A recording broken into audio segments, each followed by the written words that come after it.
What has the total cost of ownership got to do with spending? When considering how much something costs, the purchase price is just the tip of the iceberg. There are several other factors to look at as well, things like packaging, transport and storage, insurances, service, maintenance and disposal, just to name a few.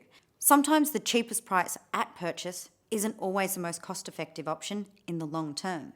I get it. Putting together a total cost of ownership model will help me calculate all cost factors over the life of the product or service. What do I need to include? To demonstrate the TCO modelling process, let's look at buying printers for a company. The first group of costs are activities that take place before the goods are sold. So, if you're buying printers, that includes product components, manufacturing costs, delivery, and other sales and support costs like supplier profit margins, admin, and account management fees. The second group of costs are activities that take place after the goods are sold.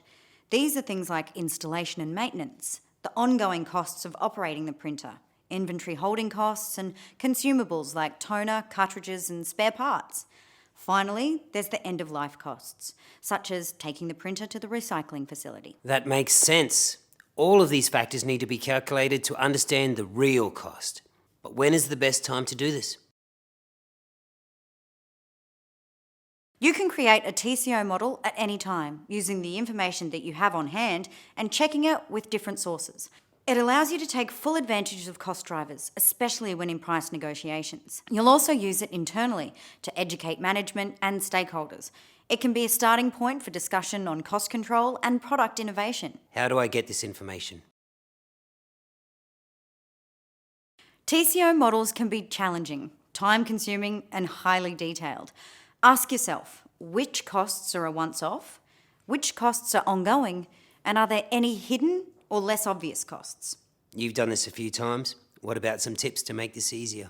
Sit down with stakeholders and map out your usage and costs to get a full understanding of the product or service.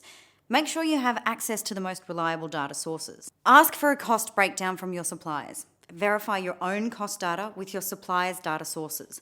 Identify fluctuating costs. Review the TCO model throughout the contract's life, identifying costs overlooked and applying them to future models.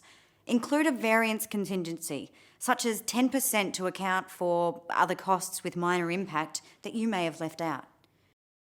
As you can see, understanding the total cost of ownership of a product or service will help you understand its cost drivers and different impacts. So I can make better procurement decisions and manage or mitigate cost fluctuations. It's a great resource for you to have on hand and to be regularly updating.